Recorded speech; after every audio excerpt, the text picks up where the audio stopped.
আসসালামু আলাইকুম। নিনাস কিচেনে আপনাদের স্বাগত জানাচ্ছি। আসুন ভর্তা তৈরি করে নিই। কী ভর্তা হবে দেখে নিন। এই ভর্তা এতটাই সুস্বাদু, একবার খেয়ে দেখুন, তখন প্রতিবেলাই খেতে ইচ্ছে হবে। বন্ধুরা, ভর্তা হবে ডাল দিয়ে।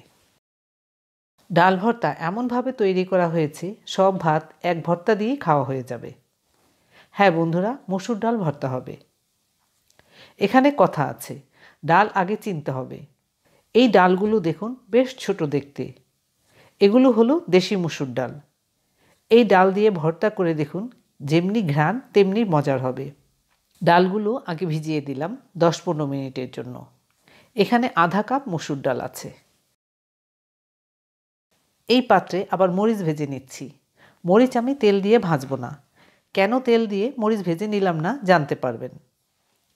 ভাজা হলো, রেখে দিচ্ছি। আমি ডাল দিয়ে যে কোনো রান্নাই করি না কেন, ডাল আগে ভিজিয়ে রেখে তারপর রান্না করি। ডাল ভিজে অনেকটা হয়েছে। দেখুন, ডাল ধুয়ে পরিষ্কার পানি বের করে নিয়েছি। এবার ডাল সেদ্ধ করে নিতে হবে। পাত্রে ডাল দিলাম। ডাল সেদ্ধর জন্য আধা কাপ পানি দিলাম, আর দিলাম আধা চা চামচ লবণ। চুলা ধরিয়ে দিয়েছি, তবে মাঝামাঝি রেখেছি। চারপাশ ফুটতে শুরু করেছে, নেড়ে মিশিয়ে দিচ্ছি, ঢেকেও দিলাম। এবার আবার চুলার আঁচ কমিয়ে দিলাম। দেখি কীরকম হলো। ভর্তার জন্য সঠিকভাবে ডাল সেদ্ধ করাও একটি ব্যাপার। বন্ধুরা দেখুন, ডাল সেদ্ধ হয়েছে, এর মধ্যে পানিও শুকিয়ে গিয়েছে। আমি নেড়ে দেখাচ্ছি। 5-7 মিনিটের মতো লেগেছে ডাল সেদ্ধ হতে। ডাল সেদ্ধ হবে, তবে ঝরঝরে থাকবে। সেই ডালের ভর্তা হবে অনেক মজার। আর ডাল সেদ্ধ কেন তাড়াতাড়ি হয়েছে জানেন? ডাল ভিজিয়ে রাখার কারণে সেদ্ধ হয়েছে তাড়াতাড়ি। 2 মিনিটের জন্য রেখে দিলাম চুলা বন্ধ করে।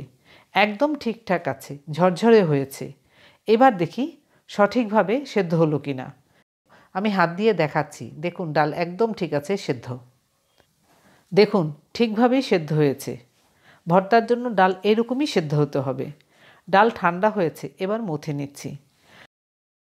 যারা ডাল ভর্তা তৈরিতে সমস্যায় পড়েন, সেই জন্যে প্রতিটি ধাপ আমি দেখিয়ে দিচ্ছি। এর মধ্যে আমাদের ডালও মথা হয়ে গিয়েছে। নিচ্ছি ভাজা শুকনা মরিচগুলো। আবারও লবণ দিলাম আধা চা চামচ। মুচমুচে মরিচগুলো ভেঙে নিলাম। দিচ্ছি পেঁয়াজ কুচি আধা কাপ। বন্ধুরা, আমি শুকনা মরিচ তেলে ভাজিনি কেন বলছি। তেলে ভাজার ঘ্রাণ হবে একরকম, আর তেল ছাড়া ভাজার ঘ্রাণ হবে আরেক রকম। এভাবে আপনারা ভর্তাটি তৈরি করে দেখুন, অনেক মজার হবে। পেঁয়াজ হালকাভাবে মিশিয়ে দিলাম মরিচের সাথে। তাতে পেঁয়াজ থেকে পানি ছাড়বে না। ধনিয়া পাতা কুচি দিলাম আধা কাপ। ধনিয়া পাতা কুচিও হালকাভাবে মিশালাম। দিলাম সরিষার তেল 1.5 টেবিল চামচ। আর মসুর ডাল ভর্তাতে তেলও কম দিতে হয়, তাই দিয়েছি।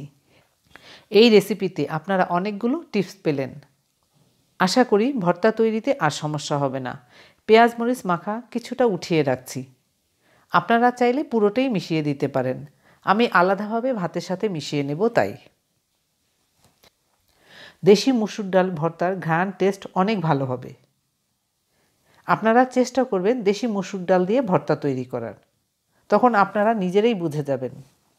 ডালের সাথে মিশাচ্ছি পেঁয়াজ মরিচ। মনে হচ্ছে এখনই খাওয়া শুরু করি গরম ভাতের সাথে আচার দিয়ে। মসুর ডাল ভর্তাতে তেল কম দিলাম, এই জন্যে ডাল ভর্তার ঘ্রাণ হবে খুব সুন্দর। এবার আপনারা আপনাদের ইচ্ছে মতো পরিবেশন করুন মজার ডাল ভর্তা। ধন্যবাদ সবাইকে আমার ভিডিওটি দেখার জন্য। আপনারা ভালো থাকবেন সবাই।